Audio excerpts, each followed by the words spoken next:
Hi, this is Esther Lynn for MMAfighting.com, and here are some of my favorite images from UFC 159. In place of a press conference and workout, the UFC held a media day. I took the opportunity of a slower pace for myself to take some portraits of the fighters throughout the day. Roy Nelson was patient to pose long enough for me to focus with my manual 50mm lens to get this. I thought Michael Bisping's blazer was a nice touch, and I liked the way the hard lights were shining. This photo feels like it's out of a different era, with Bisping sitting on the stage of some 70s talk show. Jon Jones had finished most of his interviews and was waiting in the lobby of the Madison Square Garden Theater, so I asked him for a portrait, and he agreed, but he was distracted and only held this pose for half a second before being beckoned elsewhere. I especially wanted to shoot this here in the lobby because of the vanishing point hidden behind Jones. Weigh-in day. I watched the Octagon girls gossip as Joe Rogan did his closing interviews with Chael Sonnen and Jon Jones. Just a fun moment. I wonder what they were saying. Fight night is here, and the third women's fight in the UFC is won by Olympic silver medalist Sarah McMahon. McMahon's smile is so joyous, her subsequent bow a simple yet fantastic gesture. I remember being here at the Prudential Center when Gina Carano fought Caitlin Young on CBS. What a strange night. Yancy Medeiros and Rustam Khabilov were still in the opening round when Khabilov went to throw Medeiros, who posted up and broke his thumb in the process. And the night would be riddled with such events. But not before we saw Pat Healy accomplish exactly what he came to Newark to do. Healy told us all that he intended to have a grinding, difficult war with the tough Jim Miller, but would ultimately end it in the third round. Here's the end of the second round, Miller defending and Healy's fist blurring in the downward momentum.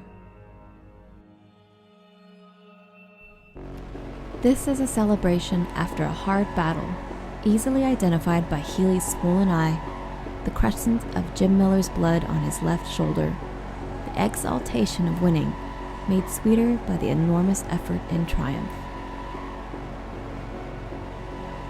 A universal moment in our animal lives, that expression of fear before the finish comes. After Roy Nelson knocks down Cheick Kongo, he backs up. The first defense in mind is to be as far away from Nelson's fists as possible.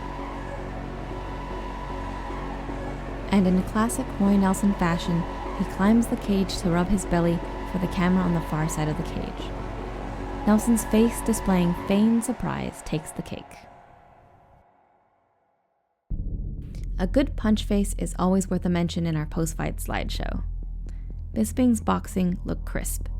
Belcher looked preoccupied, maybe distracted by earlier inadvertent eye pokes, as both fighters often pawed at one another, Bisping sometimes opening his hand to push off Belcher's face. And because one fight ending by eye poke and one by a broken thumb would not be enough to categorize the night as strange, here is Alan Belcher grimacing after having his eyelid lacerated by a stray finger. Even after being wiped, there is still a clear line of blood from his eye to his ear, where blood drained as he lay on the canvas in pain. Belcher's screaming as he rolled on the ground was a real, frighteningly honest sound of a man who worried he might open his previously damaged right eye and not see a thing. Much of fight photography is luck, as we're assigned the positions around the octagon. Sometimes I get lucky and I can get that fight-ending shot. Sometimes it lands where I'm unable to catch it. In the main event, Jon Jones batters Chael Sonnen on my side of the cage, but the cameraman walks right into the shot, making sure he catches the action as well. So this was effectively the clearest photo I have of the last moments of Jones versus Sonnen. Despite Jones and Sonnen being only 6 or 7 feet from me, I couldn't see the fight. I turned to watch the screens, so I'm still aware of what is happening.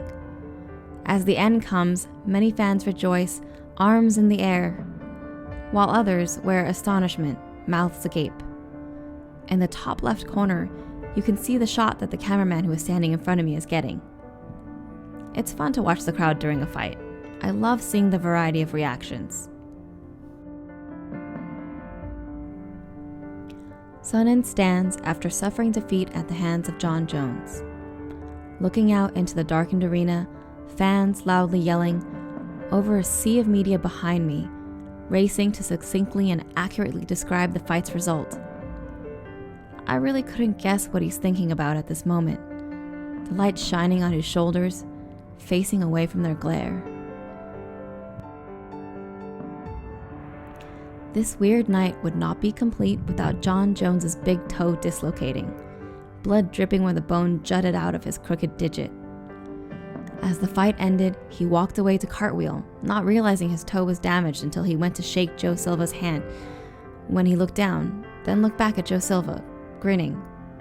While the blood steadily dribbles from his foot, Joe Rogan calls for a stool, and you can hear Jones's voice change as the adrenaline leaves his body and the pain starts to creep in. Then I realized he finished that fight with that gruesome injury, and last time he won a fight with one arm. Wild. And here's Pat Healy, smiling with $130,000 worth of bruises and bumps after winning not only submission of the night, but fight of the night as well.